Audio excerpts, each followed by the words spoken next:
Bonjour très chers auditeurs et bienvenue pour un nouveau rendez-vous de sagesse. On a le grand plaisir, je sais que vous adorez ce rendez-vous et moi la première, on a le grand plaisir de retrouver notre très cher Stéphane Hérault. Bonjour Stéphane. Bonjour Nathalie, bonjour à toutes et à tous. Alors aujourd'hui on est censé ouvrir le premier jour du calendrier de l'Avent, bah non. Nous aujourd'hui on va ouvrir encore une case de sagesse grâce à toi. Eh ben merci, grâce aussi à toi, c'est toi qui m'as invité, donc avec grand plaisir. Alors, nous rappelons le principe de cette émission, donc c'est de partir en fait des enseignements et de la sagesse védique, oui, tout à fait. Pour vous transmettre de manière simple de grands thèmes. Alors aujourd'hui, on a choisi le thème du karma et de la réincarnation, mais avant toute chose, et parce qu'on aime bien démarrer ainsi, on va commencer par la partie où tu vas nous conter une histoire, mon cher Stéphane. L'histoire de la journée. C'est vrai que lorsqu'on commence par une histoire, c'est toujours sympathique. Il y a toujours un lien affectif aussi avec une histoire. Hein. C'est pas simplement on donne un enseignement, c'est simplement quelque chose, un partage, une histoire. Alors quelle est cette histoire aujourd'hui, Nathalie? Bonne question. Eh ben écoute, j'ai pour une histoire, c'est justement une histoire de deux amis. Il y en a un qui s'appelle David. Et l'autre, il s'appelle Thierry. Et David et Thierry, ils partagent des bons moments ensemble. Il y en a un qui a choisi, dans cette vie-là, de savourer une vie où il fait des pratiques spirituelles, il fait du développement personnel, il veut en connaître plus sur lui-même. Et David, donc, cette personne qui veut en savoir plus sur lui-même, a un maître. Thierry, lui, dans cette vie-là, il a préféré un peu être jovial, un peu plus léger, libre, d'un certain côté, s'adonner au sens, à la vie, à l'extérieur. Bon vivant, bon vivant, exactement, Nathalie. Mais ces deux amis s'adorent, vraiment. Ils sont vraiment de très bons compères. Un jour, ils se promènent sur un chemin. Et Thierry, en heurtant un objet, tombe. Sans se faire mal, il se relève, et puis il revient sur cet objet qu'il avait fait tomber. Et il voit un coin, quelque chose de pointu, il commence à les voir, il gratte un peu plus, et en fin de compte, il tombe sur un coffre. Un coffre, en ouvrant ce coffre, il trouve 10 pièces d'or, des anciennes pièces d'or. Oh, alors là, il est joyeux, il a trouvé un trésor. David le regarde, il dit « Waouh !» Impressionnant. Et ils continuent leur chemin, bien sûr, en racontant, en parlant encore et encore de cette histoire.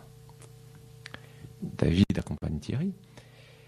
Et puis, il repart. Sur le chemin du retour, il lui arrive la même chose. Il tombe. Tout d'un coup, l'histoire de son ami avec son coffre l'interpelle. Il va vite voir ce qui lui a fait tomber. Peut-être que lui aussi va avoir découvert un coffre. En fin de compte, non. Ce qui l'avait fait tomber, c'était une petite corde. Toute simple, mais qui était bien enracinée. Et une petite partie de la corde suffisait pour le faire tomber. Interloqué. Quand même. Que s'est-il passé, lui, avec sa légèreté, ce côté bon vivant, cette débauche. Et moi, je fais des pratiques spirituelles depuis longtemps. Il est tombé sur le trésor. Moi, je suis tombé sur une corde. Un peu envieux, le David. Oui, là, quand même, après toute sa démarche spirituelle, il sent quand même une petite jalousie. Mais il décide d'en parler avec son maître. Donc, le lendemain, il va voir son maître. Il lui raconte l'histoire dans les détails. Il dit, mais bon, je comprends pas, avec toutes mes pratiques, toutes ces années de chemin, ces méditations, tout ce bien-être que je fais, comment ça se fait? Ah, je suis un petit peu désorienté. Ça aurait pas dû être l'inverse. Et le maître, il dit, les lois de karma sont impénétrables, mon cher ami. Est-ce que tu sais ce que tu as fait réellement dans ta vie passée? Est-ce que tu sais vraiment ce que ton ami a fait dans la vie passée? David, bien sûr, on n'a aucune idée. Il dit non, pas du tout. Mais je vais te l'expliquer. En fin de compte, ton ami, lui, pendant toutes ses dernières vies, il a servi l'humanité. Il a vraiment été au service. Il était un être très spirituel. Mais dans cette vie-là, il a choisi un autre chemin. Un chemin qui, en fin de compte, l'amenait beaucoup plus dans les sens que dans l'être. Et c'est pas 10 pièces d'or qu'il aurait dû gagner, recevoir. C'est une multitude de pièces d'or. Mais toi, par contre, mon cher ami David, t'as pas toujours été, je veux dire, une âme sensible, une âme altruiste, et tu as été loin d'être un être ancré dans la spiritualité depuis ces dernières vies. Je dirais que les 400 coups étaient beaucoup plus ton mode de vie que la méditation. Et tu aurais dû être pendu dans cette vie-là. Mais, de par ta pratique spirituelle, il y a un karma qui a pu être évité, celui d'être pendu. C'est l'histoire de David et Thierry. Merci Stéphane. Quel bonheur, en fait, j'ai l'impression d'avoir la petite Nathalie qui est là, qui se pose et qui se met à écouter ce récit. Je pense que vous êtes pareil chez vous en écoutant cette émission. Voilà, toujours pleine de sens, ces petites histoires, mais qui finalement nous mènent à l'idée que surtout, en fait, il faut rester peut-être dans l'humilité. Oui. De quand quelque chose arrive à quelqu'un, c'est que finalement c'était le bon moment pour lui et que c'est peut-être pas le bon moment pour nous. Exactement. En fin de compte, comme l'histoire le dit, les lois de la vie sont vraiment indiscernables à un certain niveau. On se laisse emporter par ce flot des événements et on y fait face. Des fois, des moments agréables surgissent, des fois, des moments moins agréables surgissent, plaisants, déplaisants. Donc, c'est vraiment... On se retrouve dans cette stupéfaction. Qu'est-ce qui se passe, en fin de compte, dans ma vie ? Alors, ce qui est intéressant, Nathalie, c'est qu'en fin de compte, dans la tradition védique, on parle du karma, mais le karma fait partie des caractéristiques de la vie. Il y en a 4. Il y a 4 grandes caractéristiques de cette vie. Lorsqu'on emprunte n'importe quelle vie, que ce soit la vie humaine, bien sûr, ou la vie aussi en tant qu'animal ou végétal.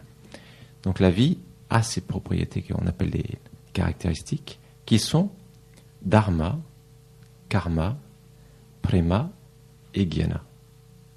En fin de compte, dharma, c'est notre vraie nature. Toi, Nathalie, tu es venue il y a un certain nombre d'années sur cette planète et tu es venue avec une nature propre, ta nature qui va te correspondre. Par exemple, la nature d'un chat, c'est d'exprimer tout ce que la vie d'un chat peut être. La nature d'une rose, c'est d'exprimer tout ce que la nature offre en tant qu'une rose. Maintenant, chez les humains, il y a un peu plus de subtilité. Dans la vie d'un être humain, effectivement, il y a beaucoup plus de subtilité. Donc c'est pour ça que, autant que les êtres humains ont leur propre nature, et généralement, lorsqu'ils sont en accord avec cette nature qu'on appelle le dharma, c'est cette nature juste, ce que nous sommes au plus profond, et lorsqu'on est en harmonie avec notre dharma sur cette planète, généralement, la joie, l'amour, la générosité, toutes ces valeurs humaines sont présentes en nous, et en plus, il y a une harmonie vraiment dans notre vie. Maintenant, lorsqu'on n'est pas en harmonie avec ce dharma,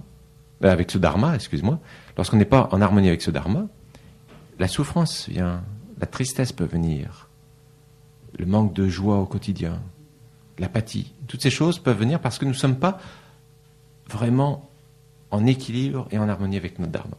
Alors, donc, prenons un exemple. Oui. Par exemple, je suis venu, dans mon essence, je porte une grande capacité à la création, à utiliser mes mains, à être dans l'univers artistique. Et mon métier, je choisis un métier extrêmement intellectuel, mental. Oui. Est-ce que là, je suis finalement en dehors de mon dharma, en dehors de mon essence la plus profonde ? Il y a de grandes chances. Tout ça, ça va être très facile à voir si tu es en harmonie avec ton dharma ou pas. Est-ce que tu exprimes de la joie ? Est-ce que ça te fait vivre des sentiments de béatitude, de plénitude lorsque tu te lances dans ta créativité ? Ça, c'est ce qui va déterminer. Donc ça, c'est le curseur finalement, c'est de se rendre compte du taux d'épanouissement que l'on ressent en accomplissant telle ou telle tâche, tel ou tel métier, telle ou telle activité. Exactement. Ça ne veut pas dire que ce qu'on va faire est facile à tous les coups. Non, il peut y avoir des difficultés, il peut y avoir des moments même très durs. De l'apprentissage, évidemment. De l'apprentissage. Mais au fond de toi-même, tu sens que c'est juste. Au fond de toi-même, tu sens que tu es à ta place. Au fond de toi-même, tu sais que même si les événements sont difficiles à vivre, il y a un épanouissement qui est là. Mm-hmm. Ça, c'est le curseur. C'est cette sensation, tu sais, où tu sens ta conscience prendre de l'expansion. Sentir que quelque part, c'est fait pour nous. Exactement. On sent qu'il y a des métiers parfois qui nous appellent. Il y a même des gens qui ont l'impression que ça doit rester dans le cadre du hobby, de la passion, mais qu'une passion ne peut pas finalement devenir un métier. On ne peut pas créer une activité professionnelle autour d'une passion. Nous, c'est vrai, sur Radio Médecine Douce, on donne un peu beaucoup d'énergie à donner la parole à des êtres et ou nous-mêmes à prendre la parole pour dire justement aller vers ce qui vous fait vibrer. Bien et sûr. Justement trouver le moyen d'en faire un métier quelque part, parce que si on vous a donné un don, même si comme tu le soulignais, ça peut mériter de l'apprentissage, de l'expérience, du temps. Voilà, c'est pas pour rien, c'est pas le hasard, c'est que je crois qu'on doit se déterminer dans ce qui nous fait le plus plaisir et qui nous épanouit le plus. Exactement. Et c'est quand on perd cet épanouissement où c'est là où on devient aigri, en fin de compte. Tu observes toutes les personnes frustrées, aigries, amères. C'est parce qu'à un moment donné, ils ont oublié de s'épanouir. Épanouir l'être, la conscience qui est à l'intérieur d'eux. Donc c'est. Et qui n'ont pas été à l'écoute finalement de ce dharma. Oui, parce que c'est vrai que si on écoute notre âme, elle nous appelle.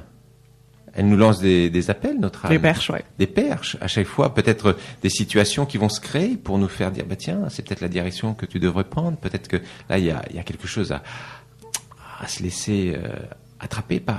Tu vois ce que je veux dire? Et c'est être à l'écoute de son âme, c'est ça le plus important. Pour être dans son dharma. Mais ce qui vient interférer justement avec notre dharma, c'est ce qu'on appelle le karma.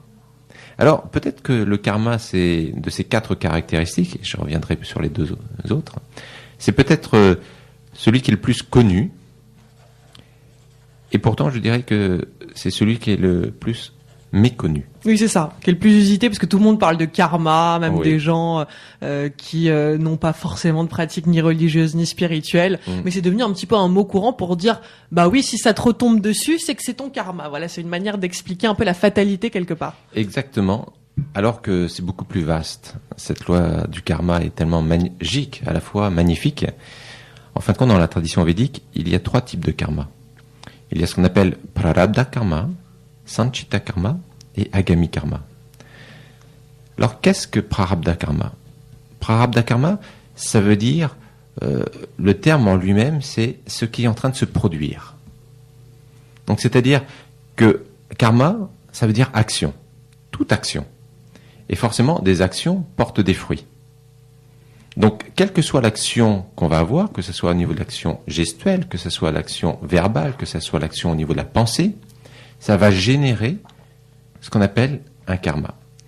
Dans ce type de karma, il y a prarabdha karma, c'est-à-dire que Nathalie, tu es déjà en train de vivre un certain karma qui est déjà en train de se produire. Par rapport à ce que tu as pensé, il y a peut-être une 30aine d'années, peut-être que tu voulais te retrouver chanteuse, et des fois c'est ce qui va se produire dans tes soirées, tu vas t'exprimer. Pourquoi? Parce que tu as déjà posé des choses. D'accord? Donc ça, c'est prarabdha karma, c'est celui qui est en train de se produire. Sanchita karma, c'est beaucoup plus une banque, un réservoir. C'est-à-dire que c'est celui qui veut dire, sanchita, ça veut dire accumuler, amasser. Mais qui est latent. Il n'est pas encore en train d'être produit. C'est celui que tu as généré, que tu as mis dans un réservoir, et c'est du domaine latent. Peut-être qu'il va se reproduire demain, peut-être qu'il va se produire après-demain. C'est en train de se produire, bientôt. Il est là.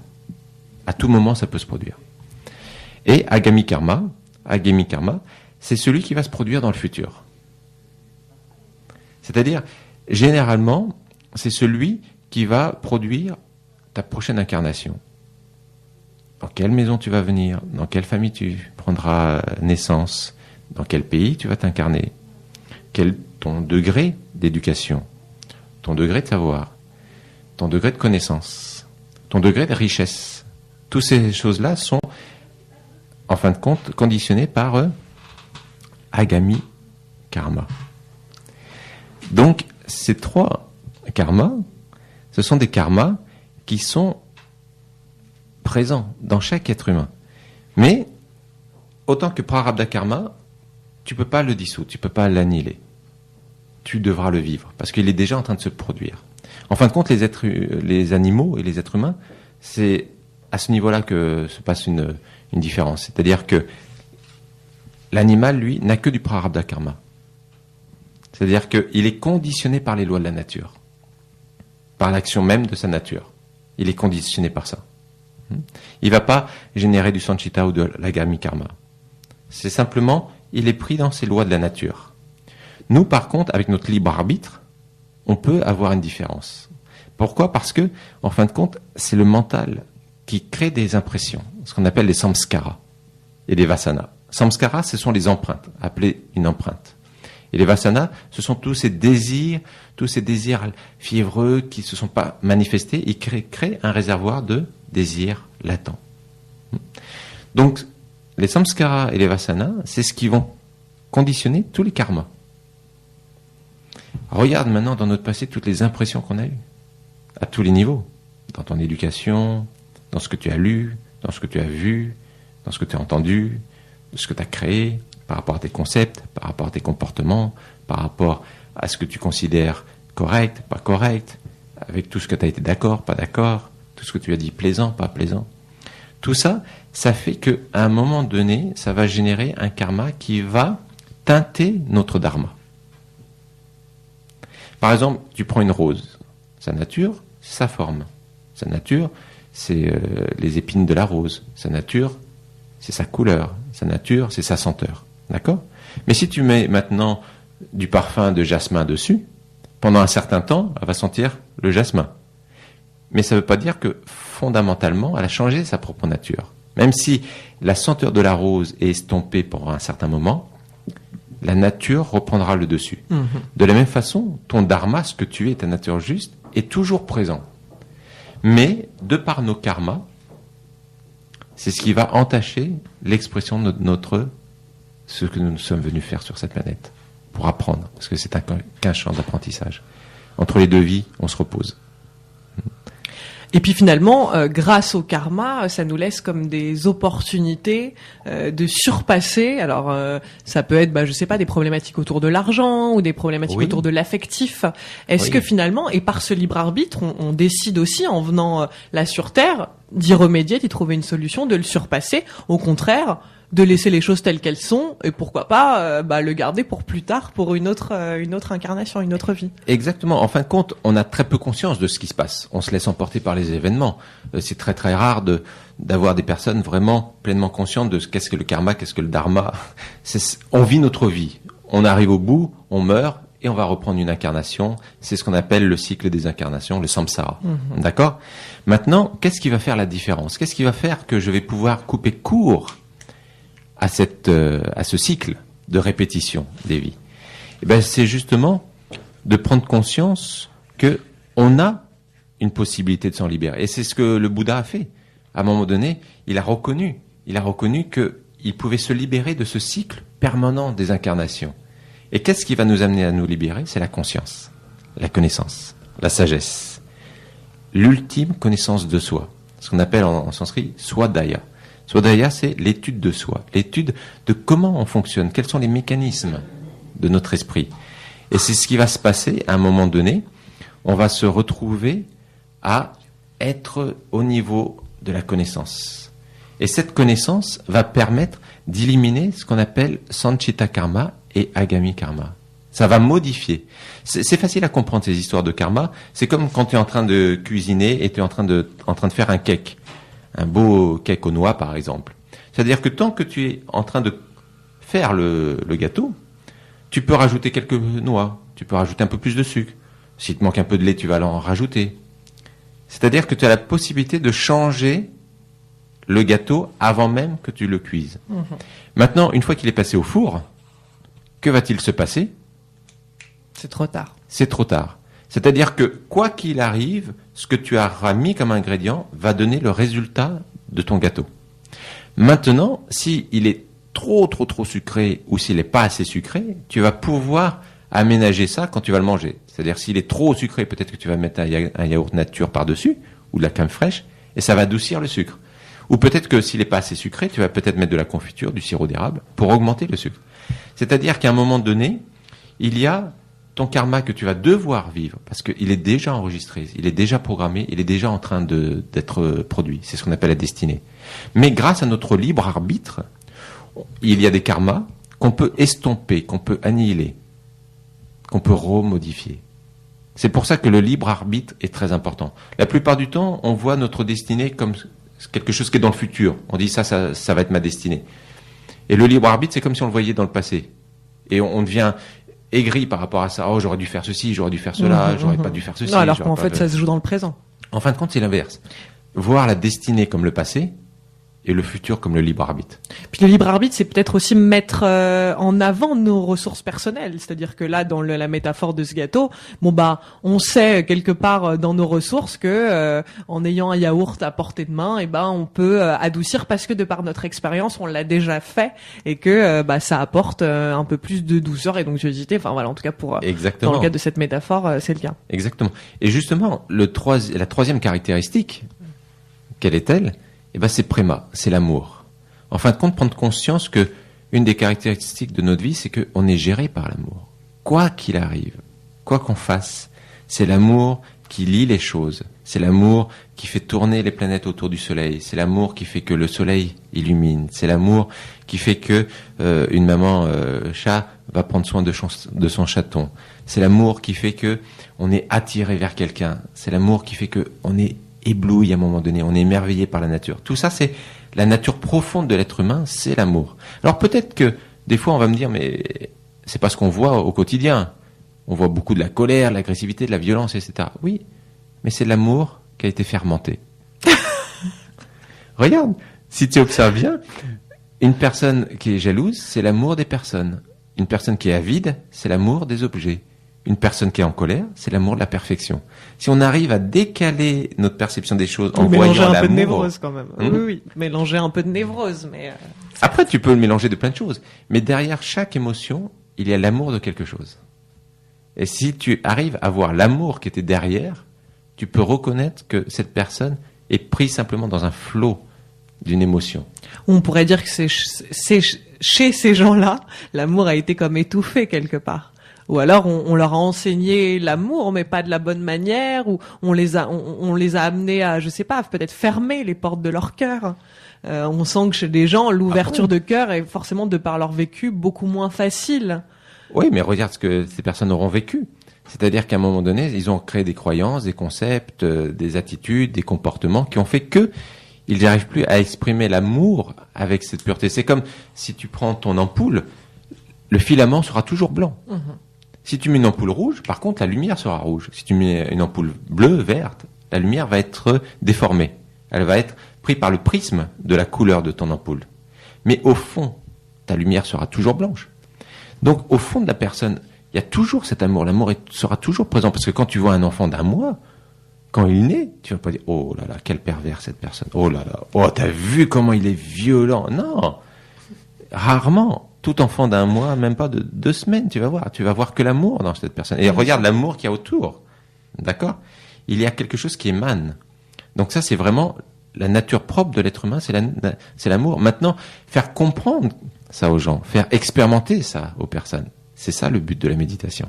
Mais en tout cas, ça, c'est inscrit dans la sagesse védique. C'est inscrit dans la sagesse védique. C'est qu'on porte tous en nous l'amour et que l'idée, et peut-être même l'idée ultime du karma, c'est de s'ouvrir à cette partie parce que c'est presque notre essence, c'est presque notre dharma quelque part. C'est notre dharma.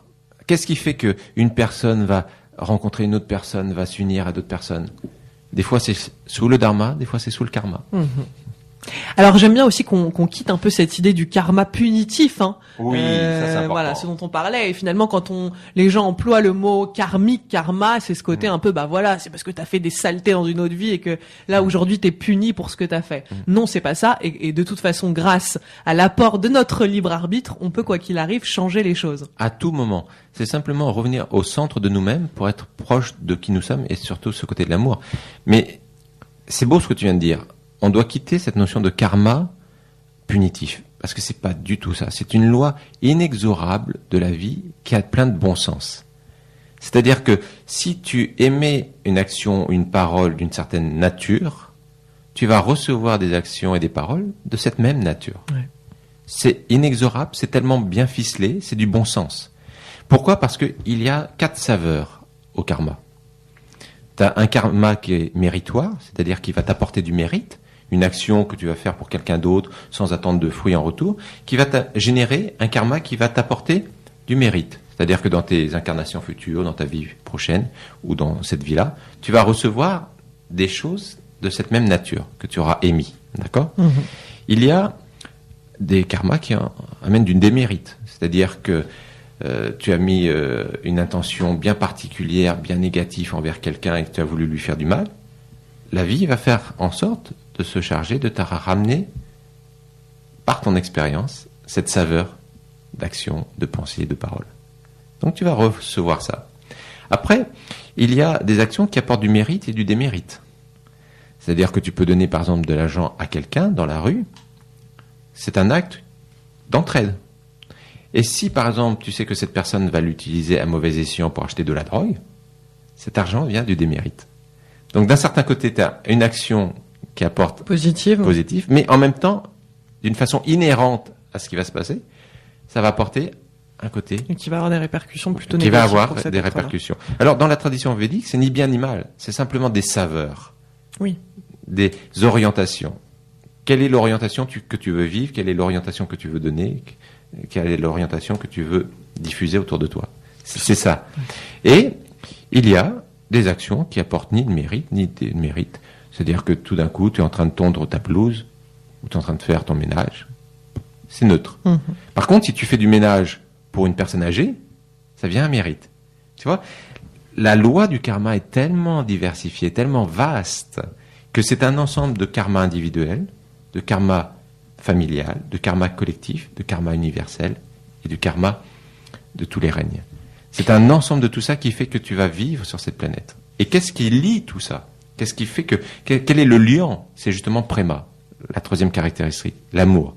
C'est cet amour qui fait que elle se meut et elle ramène un petit peu... On pourrait mettre la loi d'attraction aussi. L'amour, c'est une loi d'attraction.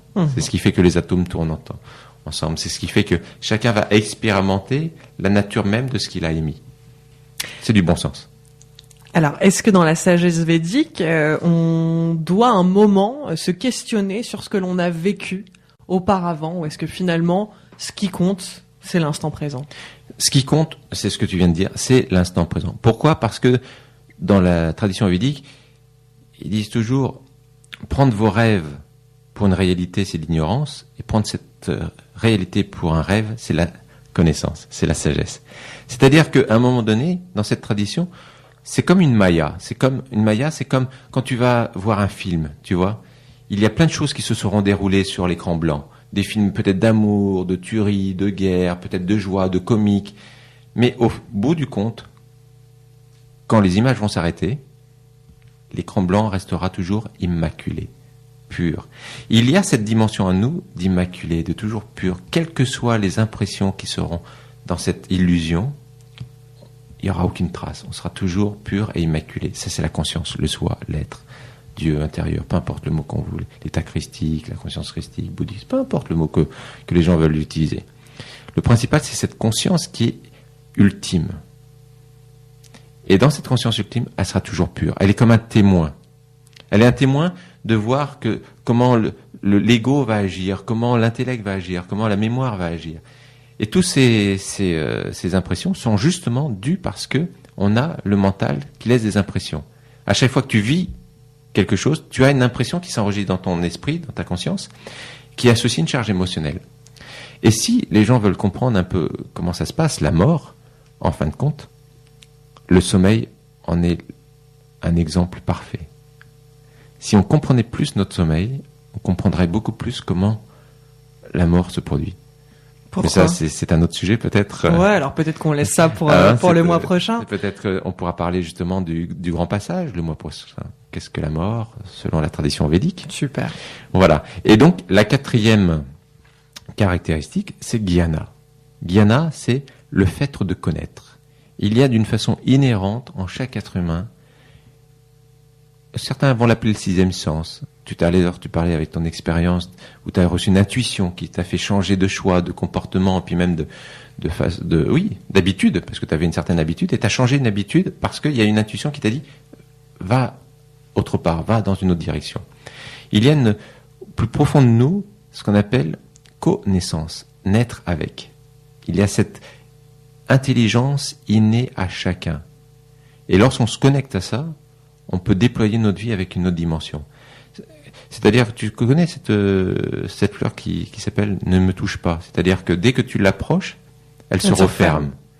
Comment une plante, une fleur peut avoir cette capacité?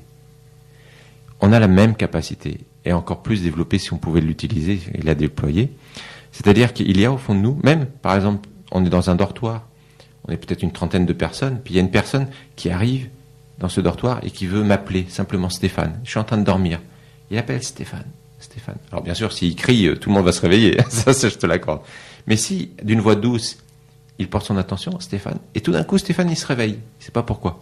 Parce qu'il y a profondément en nous, au-delà des sens, cette notion de connaissance. Je connais. Pas du savoir, pas de l'intellectuence, pas de l'intellectuel. Il y a quelque chose qui fait que. C'est pour ça que on vient sur cette planète comme si on allait vivre toute notre vie. Pourquoi ? Parce qu'on sait que d'un certain côté, il y a une partie de nous qui est éternelle. Et ces 4 caractéristiques de la vie, c'est pour nous faire prendre conscience de cet aspect éternel de la vie.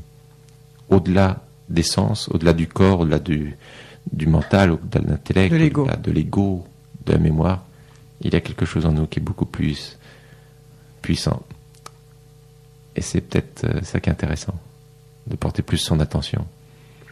C'est ça qui est passionnant finalement, et de pas se laisser. Alors moi je pense profondément à l'ego, et finalement pour rebondir sur le conte du début d'émission, c'est un petit peu ça, c'est que cet être qui chemine spirituellement, eh bien, il comprend pas pourquoi c'est pas moi, c'est pas lui. Et donc, du coup, quelque part, il y a une partie de nous qui, parfois, quand on voit le voisin accéder à des choses beaucoup plus facilement, on se dit, mais pourquoi ça ne m'arrive pas à moi? Voilà. Du coup, quelque part, la sagesse védique nous éclaire sur la question, puisque si ça n'arrive pas aussi facilement que pour le voisin, eh ben, c'est parce qu'il y a une raison concrète, c'est celle de trouver les ressources en nous. Exactement. Pour surpasser cette situation. Exactement. Et justement, acquérir cette fois-ci peut-être du savoir au-delà de notre connaissance. Oui, et c'est ça où c'est beau, parce qu'on laisse une trace sur cette planète, qu'on veuille ou qu'on veuille pas.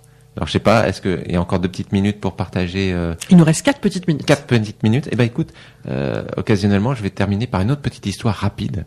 C'est un garçon qui est très colérique, vraiment très colérique.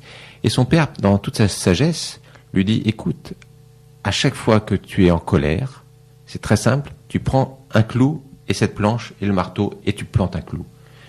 Et donc cet enfant, à chaque fois qu'il est en colère, hop, alors les premiers jours, il en remplit plein de clous sur cette planche, et les jours passent, et petit à petit, il arrive à des jours où il n'y a plus du tout de clous plantés dans cette planche. Il va voir son père très fier de lui, il dit, je suis très fier de toi.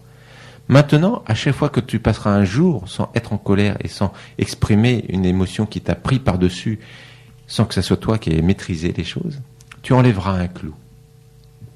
Et cet enfant, ça donne à cette pratique, effectivement, chaque jour passe, et il s'aperçoit qu'une occasion aurait pu le mettre en colère, mais non. Il n'est pas rentré dans cette colère, dans cette frustration, dans cette jalousie, dans toutes les émotions, toute la gamme d'émotions possibles. Et à chaque fois, il enlève un clou. Et là, il va voir son père, parce que la planche n'a plus un seul clou. Et son père est très fier. Mais il lui fait remarquer une chose. Il dit, tu vois, mon fils, malgré tout, même s'il n'y a plus de clous, on voit les traces que les clous ont laissées. Donc, il faut savoir que tout ce qu'on fait dans notre vie laissera des traces, quelle que soit la qualité ou la saveur. Donc, qu'est-ce qu'on veut laisser vraiment à la planète avant de partir? Qu'est-ce qu'on veut laisser? Est-ce qu'on veut laisser une planète beaucoup plus en santé, beaucoup plus humaine, beaucoup plus harmonieuse, beaucoup plus saine, ou une société beaucoup plus agressive, violente? Donc ça, c'est chacun d'entre nous doit prendre sa ressource, les ressources dont tu parlais, Nathalie, pour faire en sorte de laisser un impact de conscience sur cette planète. Et la plus belle trace possible. Et la plus belle trace. Voilà, donc, et si les personnes veulent, nos amis auditeurs, auditrices, veulent vivre une belle expérience où on se réunira tous ensemble pour méditer, pour la paix, pour laisser une trace importante dans l'histoire, le 11, 12, 13 mars, à Delhi, on a le World Culture Festival. Et puis, on sera 4 millions de personnes sur un show culturel magnifique de 160 pays et une méditation à plus de 4 millions de personnes. Ça vaut le coup pour laisser une belle trace. Alors, pour retrouver finalement toutes les informations, j'imagine qu'on se rend sur le site www.artdevivre.com. .fr. .fr. Voilà, artdevivre.fr. Merci, cher Stéphane. Merci Nathalie Au mois pour prochain. toujours ce bon moment. Au mois prochain. À bientôt.